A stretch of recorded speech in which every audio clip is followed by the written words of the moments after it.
महाराष्ट्रातून राज्यसभेच्या निवडणुकीसाठी भाजपाची यादी तयार करण्यात आलेली नाही, अद्याप घोषित झालेली नाहीये। कोण मंडळी यावेळेस रिंगणात असतील पाहूयात।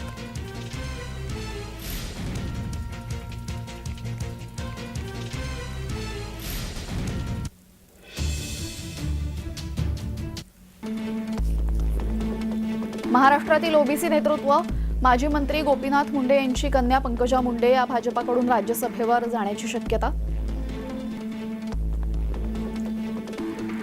चित्रा वाघ मराठा नेतृत्व राष्ट्रवादीतून भाजपात सध्या राज्य महिला आयोगाच्या अध्यक्षपदी आणि महाराष्ट्र राज्य भाजपा महिला अध्यक्ष। विजया रहाटकर ब्राह्मण नेतृत्व आहेत त्या भाजपाच्या माजी राष्ट्रीय महिला अध्यक्ष, औरंगाबादच्या माजी महापौर।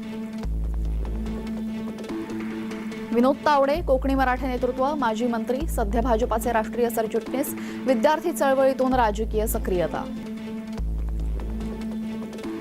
नारायण राणे कोकणी मराठा नेतृत्व विद्यमान केंद्रीय मंत्री, शिवसेना काँग्रेस स्वाभिमान ते भाजपा असा राजकीय प्रवास। हर्षवर्धन पाटील पश्चिम महाराष्ट्रातील मराठा चेहरा, प्रबळ शरद पवार विरोधक, काँग्रेसमधून भाजपात प्रवेश, 20 पेक्षा अधिक वर्ष राज्यात मंत्रिपदी। माधव भांडारी व्यासंगी ब्राह्मण चेहरा, सध्या भाजपाचे उपाध्यक्ष, याआधी पक्षाचे पूर्णवेळ प्रचारक, देवगडचे सभापती आणि पक्षाचे मुख्य प्रवक्ता।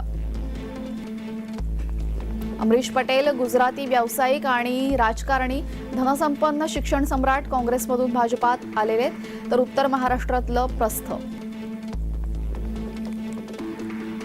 संजय उपाध्याय भाजपाचा हाडाचा कार्यकर्ता, 4 पक्षाध्यक्षांसोबत कामाचा अनुभव, मुंबई भाजपा युवा मोर्चा माजी अध्यक्ष, सध्या मुंबई भाजपात संघटनात्मक जबाबदारीवर।